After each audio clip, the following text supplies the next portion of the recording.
Lord, prepare me to be a sanctuary,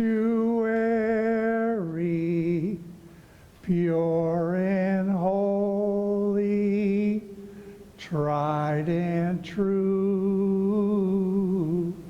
With thanksgiving, I'll be a living sanctuary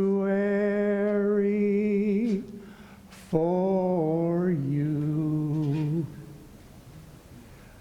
Are we prepared today to be a sanctuary? Not are we prepared to come to the sanctuary, to sit in the sanctuary. Are we prepared to be a sanctuary? As I mentioned to you just a few moments ago, that we have worship services in other parts of Otterbein throughout the week. And this past week, I had the blessing of sitting in with Pastor Jack as we were in Matthews. And Jack told this story. And I asked Jack if I could tell the story. And Jack said, okay. If you don't like the story, Jack taught me the story. But I tell you, I like the story. And it's a story that comes from one of Jack's favorite preachers that he reads his material quite a bit, by the name of Fred Craddock. And Fred Craddock talked about this church. And there was a little boy who went to the church. And the little boy, and you got to think back a few years ago, because we live in a different kind of context and situation now, but the little boy had no father. He only had a single mom. And actually, I can connect because my best friend grew up like that, and there was a time that you were chastised if you didn't have a dad. And this little boy loved to go to church, but he always snuck in after the first hymn had started. And then he would sneak out before the last hymn had ended, because he didn't want to go through the embarrassment of people asking him who his daddy was. So one Sunday, as he was sneaking out the door, all of a sudden he ran into a very tall figure. And all he could really see his legs. The man was so tall. And as the boy looked up, he realized it was the pastor. And the pastor asked that question, "Who's your daddy?" The little boy dropped his head down. And when he dropped his head down, the pastor knew that perhaps he had touched on a sore subject. He took the little boy and cupped his hands and held his chin and looked at him and said, "Oh, I see who you are. God is your father. God is your father." For all of us here this morning, when we come to the sanctuary, in the sanctuary, like I said, it's not just a place for us to hang out and to sing and things like that. To be a sanctuary means to be a place of safety. This should be a place of safety. And when you say that you're going to go out into the world and be a sanctuary, it means that you're going to offer to the world a place of safety. It is in our very tradition, going all the way back as far into scriptures, that we are called to welcome strangers. Welcome strangers among us. Look at this week at Barbara Taylor Brown, and she mentioned about she had been talking to Rabbi Jonathan Sachs, who is a great Hebrew scholar. And Rabbi Sachs pointed out to her, and then she pointed out in a writing that as far as he knew, there was only one time in the Hebrew Scriptures, one time where it says, love thy neighbor. He says he found at least 36 commandments to love strangers. To love strangers. You ever been anywhere in your life where you didn't know your way around? Ever? Oftentimes. Maybe this is the wrong place to ask that question. But anyhow, you think of a city, Boston. Boston's kind of a hard, tough city, if you know much about it. But a few years ago, I visited Boston. And if you've been to Boston, they have what's called the Freedom Trail. Freedom Trail is kind of a marked trail. It's a couple miles, and it takes you past some of the great historical sites of the Revolution of Boston. And I got myself a brochure, and I started to walk the Freedom Trail. And I knew what my original thoughts were about Boston, and I was a little scared because Boston has kind of a reputation. And I take the brochure out because really I just wanted to see where I was and to be able to read about the place that I found myself in front of. But every time, it seemed like every time I took that brochure out, somebody came up to me and said, "Are you lost? Can I help you?" I have a very different opinion of Boston than I did before I went there.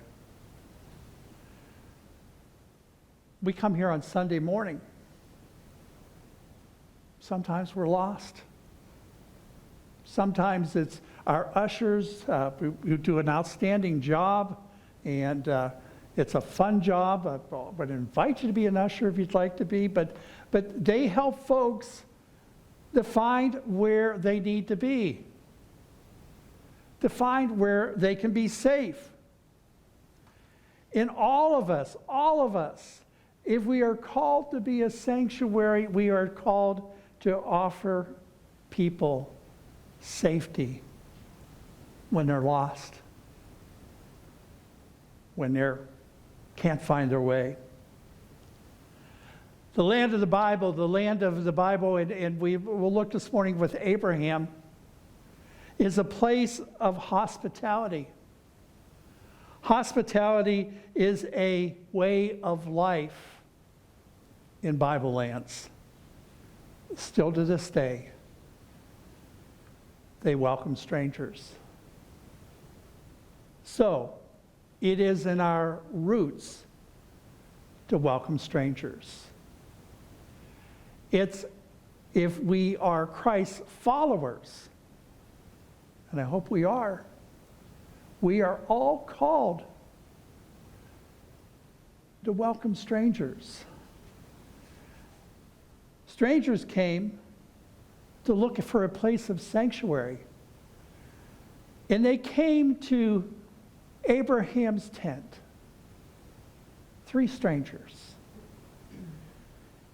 And in Genesis 18, it says this. It says, God appeared to Abraham at the oaks of Mamre while he was sitting at the entrance of his tent.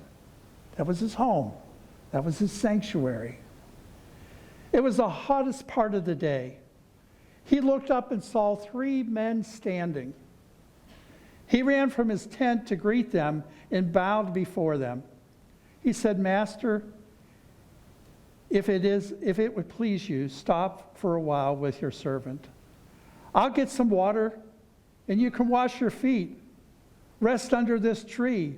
I'll get you some food to refresh you on your way, since your travels have brought you across my paths. They said, certainly, go ahead. Abraham hurried into the tent to Sarah and said, hurry, get 3 cups of our best flour, knead it, and make bread.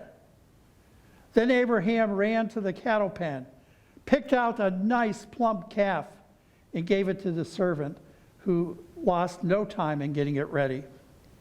Then he got curds and milk, brought them with the calf that had been roasted. set the meal before the men, and stood there under the tree while they ate. The men said to him, "Where is Sarah, your wife?" He said, "In the tent." One of them said, "I'm coming back this time next year, and when I arrive, your wife Sarah will have a son." Sarah was listening at the tent opening just behind the men. And as you know, Sarah laughed. She laughed.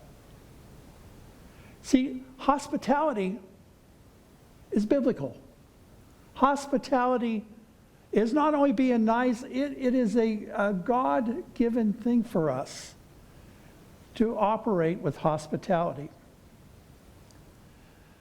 I learned something the few times I've been over into the Holy Land, into where Jesus walked, where Abraham lived, and so on, is that folks there, they invite you into their homes, they invite you into their shops, and they will give you a small glass of tea. They'll say, "Please, please, have tea." And it's really insulting to not accept the tea. So you drink a small glass of tea. And while you drink that small glass of tea, what happens is you get to know each other. You get to talk to each other. You get to learn from each other. You get to learn from each other's differences. But here's the catch. If you ever do this, they'll offer you a small cup of tea. And next, they'll either offer you a larger cup of tea, or if you don't receive one, that means they're ready for you to move on. Strangers. You might get something out of strangers. You might get something out of them. It seems this week that my two colleagues were so helpful and helped me to write this sermon that when we met as a chaplaincy team the other day, Dennis told a story. Dennis told a story about when he was a young pastor. And it was just his wife, Kat, and his daughter, Trish, was just a very little girl at the time. And you may have remember the blizzard. Well, they were living out in one of those country churches in the blizzard. And his wife, Kat, maybe she's a little bit smarter that way. She came from up east in Connecticut, and she said, "Dennis, you need to get some milk before you come home tonight." Well, Dennis, being the good pastor that he is, he forgot. We're good at that. So when he got home, the snow had started and kept snowing and snowing and snowing. And there was Dennis with his daughter Trish and his wife Kat, who he was in trouble with because he forgot the milk. And there was no chance they were going to be able to get more milk. Well, as it continued to snow, there was a man outside on the road, and he ran into a drift. And when he ran into the drift, he had no place to go. In the parsonage where they were serving, that was the only house he could see within miles. So he walked up and knocked on the door and said he was stuck. And Dennis described this man as a big, burly, grizzly kind of guy, kind of scary. Dennis didn't know what to do. Well, Trish, the little girl, said, "Maybe we ought to invite him in."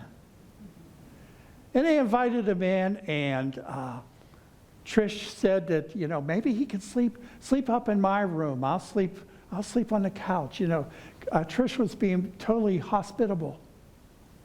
And in the midst of that, Kat said to the man, she says, "I'd like to fix you something to eat, but I don't have any milk." The man said, "Well, that's fine. I was just coming back from the grocery. I got 2 gallons in my car." The stranger had something to give. Strangers always have something to give if we'll listen. If we'll listen. If we'll listen. Talk less, listen more to strangers. Maybe I'll test you because I've said this before. Let's see if you can get it this morning. What are the 7 deadliest words in the church? Don't do it that way. Yeah, we've never done it that way before. We've never done it that way before. I was thinking this past week, I think there's 5 deadly words in the church too. Here they are. Let's teach them our ways. Let's teach them our ways. I've heard that so often in my ministry. We'll let these people in, but we're going to teach them our ways. How we do things. How we do church. And what happens there, whatever cycles we got ourselves stuck in, we just invite them to be in the same cycles and be stuck with us. We're strangers. Strangers have a lot to offer. And you know, when we think this morning, we'd like to invite strangers back into our place, you know, be with us and welcome us and let us welcome them, let us be a sanctuary, a place of safety. But let me ask you this. Well, let me say this, first of all. I would say Otterbein Community Church is one big, happy family. Good job. You are one big, happy family. You look out for each other, you know each other, you help each other, and all those good things. But let me ask you this. Have you ever, as a stranger, been invited, a friend invites you to go visit their big, happy family? A couple things can happen. First of all, if we're one big, happy family, we can't wait each week to see our friends. So when we see our friends, we talk with our friends, and a lot of times we have no room for the stranger. And that's sad. The stranger feels unwelcomed. But there's sometimes something that happens really kind of the polar opposite. You invite somebody to one big happy family, and you're a stranger, and in order to make you feel welcome, they just gush overwhelmingly and make you feel extremely uncomfortable. You ever been there? Ever been there? I learned a valuable lesson one time as you know, Debbie and I happened to have a Sunday off, and we wanted to go to a church that our friend was the pastor of. It was Montfort Heights. Jack served there at one time. And we went in, and of course it's like any strange new building. We had never been in before. We didn't know where to go, what to do, or anything like that. And there was a man that walked up to Debbie and I when he walked in the door. He didn't have, you know, I appreciate ushers, but he didn't have any kind of special greeting badge or anything like that. He was just a person. In fact, his first name was Guy. He was a guy. And Guy said, "My name's Guy. I don't think I've had the opportunity to meet you." Which means we could have been there for 800 years, or like it could have been our first Sunday. It didn't matter. I have not had the opportunity to meet you. And we said, "Well, hi, Guy. We're Tom and Debbie." "Well, hi, Tom and Debbie. Is there anything that I can help you with this morning?" I said, "Yes, I could use the bathroom." And he said, let me take you there. Let me take you there. And as we spend more time in that church, we realized that that was a culture of folks not paying attention to the stranger, not overwhelming the stranger, but genuinely welcoming the stranger. I think we're capable of that here this morning. And by the way, you don't know who the stranger is. Go back to Abraham. Those 3 guys. Who were they? Well, we talk about God in three ways: Father, Son, Holy Spirit. Abraham, had been visited by God. And if you remember, there was something said that seemed totally outlandish to Sarah. She laughed when she heard one of them say, "I will be back in a year and Sarah will have a son," which was such a form of blessing in that culture. You probably know Sarah was in her 90s. I don't think any of you are going to have a baby anytime soon. If you do, I'd like to see that. Let me know. But she heard through the voice of strangers the voice of God.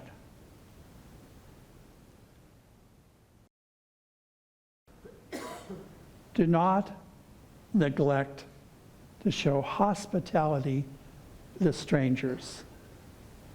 For doing so, some have entertained angels without knowing it. Otterbein Community Church is a friendly church. It's a church that is one big happy family. May we strive to offer the love of Christ as our mission tells us in order to change the world and to be people who welcome strangers.